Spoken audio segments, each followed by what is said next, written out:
প্রবাস শব্দটা ছোট, কিন্তু এর ভেতরে লুকিয়ে আছে হাজারটা না বলা কষ্ট। যে ছেলেটা নিজের পরিবারকে ভালো রাখতে, মা বাবার মুখে হাসি ফোটাতে, নিজের স্বপ্নগুলোকে দূরে সরিয়ে রেখে অন্য দেশের মাটিতে দিন রাত পরিশ্রম করে, সেই হলো একজন প্রবাসী। মানুষ ভাবে প্রবাসে টাকা আছে, আরাম আছে, সুখ আছে, কিন্তু কেউ দেখে না রাতের বেলা বালিশ ভিজে যাওয়া কান্নাগুলো। যে ছেলে একসময় বন্ধুদের সাথে আড্ডা দিত, মায়ের হাতে খেতে বসত, বাবার সাথে গল্প করত, আজ সে 1000 মাইল দূরে একটা ছোট রুমে একা বসে থাকে। তার হাসির পিছনে লুকিয়ে থাকে ক্লান্তি, তার আমি ভালো আছি কথার পিছনে লুকিয়ে থাকে হাজারটা কষ্ট। কাজের চাপ, মানুষের অবহেলা, নিজের দেশের জন্য মন খারাপ, সবকিছু সহ্য করেও সে চুপচাপ কাজ করে যায়, কারণ সে জানে তার পিছনে একটা পরিবার দাঁড়িয়ে আছে। মায়ের ওষুধ, বোনের পড়াশোনা, বাবার সংসার, সব কিছুর দায়িত্ব তার কাঁধে। প্রবাসী ছেলেরা খুব সহজে কাঁদে না, কারণ তারা জানে তাদের কান্না দেখার মতো কেউ নেই।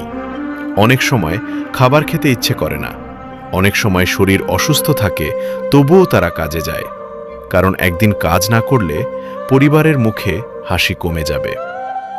এই পৃথিবীতে সবচেয়ে বড় যোদ্ধা কে জানো?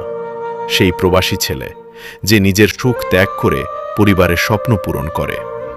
মানুষ শুধু তার পাঠানো টাকা দেখে, কিন্তু সেই টাকার পিছনের ঘাম, কষ্ট, নিদ্রাহীন রাত, সেগুলো কেউ দেখে না।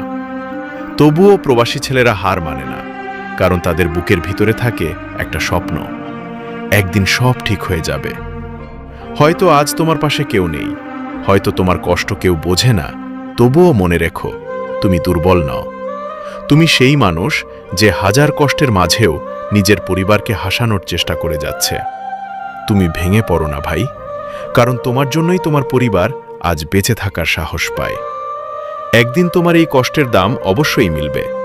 একদিন তোমার মা গর্ব করে বলবে, আমার ছেলে প্রবাসে থেকে আমাদের জন্য অনেক কিছু করেছে। আর আমার নতুন অপ্রকাশিত শব্দ চ্যানেলটাকে অবশ্যই সাবস্ক্রাইব করবেন।